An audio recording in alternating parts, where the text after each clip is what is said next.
setiap benda itu pasti ada fungsi dan manfaatnya. Semakin besar fungsi dan manfaat sesuatu itu, tentu sesuatu itu akan semakin berharga. Apalagi fungsi dan manfaat itu sangat terkait dengan diri kita, tentu akan membuat kita membutuhkan dan menyayangi benda itu. Nah, Quran juga seperti itu, ada banyak sekali fungsi dan manfaatnya. Insyaallah kita akan membahasnya item ya. Yang pertama, fungsi dari Al-Quran itu sebagai mukjizat penguat dakwahnya Rasulullah SAW. Dengan Al-Quran inilah kemudian banyak orang yang terbantahkan kekeliruannya, banyak orang yang kemudian tidak bisa menyaingi dan membuat semisal Al-Quran ini. Dengan Al-Quran ini kemudian orang-orang menjadi yakin bahwa apa yang dibawa oleh Rasulullah SAW adalah sesuatu yang benar, sesuatu yang pasti dari Allah. Karena memang Al-Quran ini untuk menguatkan dakwahnya beliau. Fungsi dan manfaat Al-Quran yang kedua adalah sebagai rujukan sejarah, karena di dalam Al-Quran itu ada banyak sekali cerita-cerita umat yang terdahulu, begitu juga cerita tentang kehidupan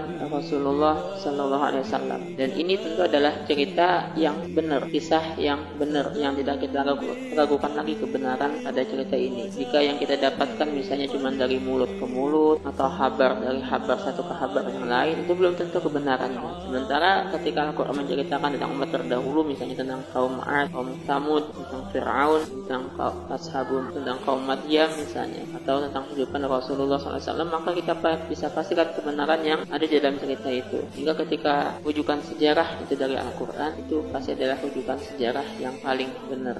Fungsi dan manfaat Al-Quran yang ketiga adalah sebagai teman dan sahabat kehidupan kita di dunia dan akhirat. Sobat, ketika Al-Quran selalu bersama kita dalam kehidupan kita, maka betapa bahagia dan senangnya kita selalu, insya Allah. Karena sebaik-baik teman sepanjang zaman dalam peribahasa itu ya buku, dan sebaik-baik buku adalah Al-Quran. Maka sebaik-baik teman dalam kehidupan kita itulah Al-Quran. Gak ada lagi istilahnya kesepian saat kita bersama Al-Quran, karena walaupun tidak ada seorang pun yang menemani kita saat Al-Quran selalu bersama kita, maka selalu ada pelipur lara buat kita. Ketika kita sedang sedih, dia akan membuat kita bahagia. Begitu juga saat kita terlalu senang, dia akan membuat kita menjadi lebih stabil. Saat kita marah, dia bisa membuat jiwa kita menjadi lebih tenang. Hingga tidak ada apapun yang membuat kita jadi galau saat Al-Quran menjadi teman dan sahabat kehidupan kita di dunia hingga akhirat Allah. Fungsi dan manfaat Al-Quran yang keempat adalah sebagai sumber informasi terpercaya tentang hal-hal yang gaib. Hal yang gaib ini memang sesuatu yang tidak nampak, tidak terlihat di depan mata kita. Tapi hal yang gaib ini bukanlah sesuatu yang tidak ada. Dia ada, tapi kita saja yang tidak bisa menjangkaunya pada saat ini. Maka Al-Quranlah sumber yang paling terpercaya yang menceritakan kepada kita apa-apa saja hal-hal yang gaib ini, baik dari makhluk-makhluknya seperti syaitan,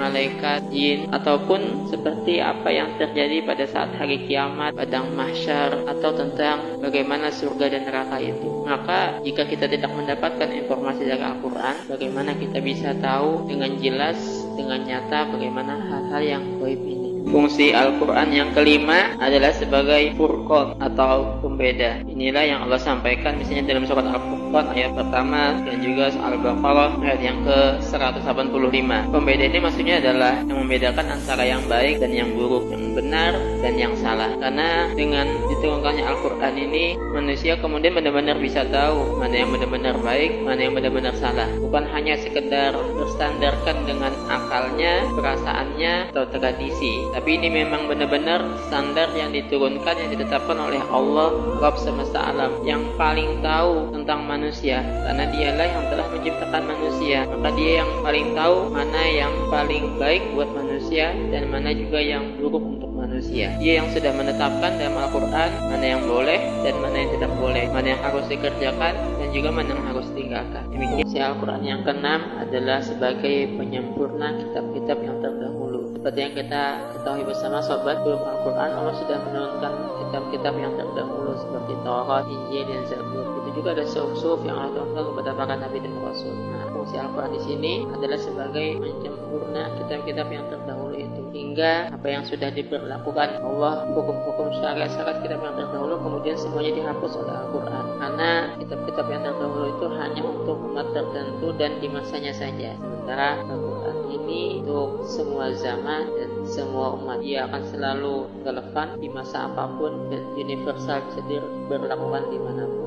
Fungsi Al-Quran yang ketujuh adalah sebagai problem solving atau solusi dari semua permasalahan yang kita hadapi. Tidak ada satupun sobat permasalahan baik tentang duniawi ataupun ukhrawi yang tidak ada solusinya di dalam Al-Quran. Kalau kita mau aja nih nyari setiap pemecahan semua masalah kita dalam Al-Quran, maka niscaya akan kita temukan. Kenapa kemudian kita kebingungan nyari solusi? Karena memang kita nggak pernah nyarinya dalam Al-Quran. Padahal sudah jelaskan ya, Al-Quran ini diturunkan oleh Allah Rabb semesta alam. Ini adalah perkataannya Allah, karena Allah lah yang menciptakan manusia. Allah juga yang menciptakan segala serba-serbi yang dihadapi oleh manusia. Maka dia juga yang paling tahu bagaimana caranya manusia itu bisa keluar dari setiap permasalahan yang dihadapinya. Maka jika kita ingin solusi yang terbaik dari setiap permasalahan, carilah solusinya di dalam Al-Quran. Pasti akan kita temukan solusi yang terbaik, solusi yang gak ada efek sampingnya, solusi yang membawa kebaikan untuk dunia dan akhirat kita.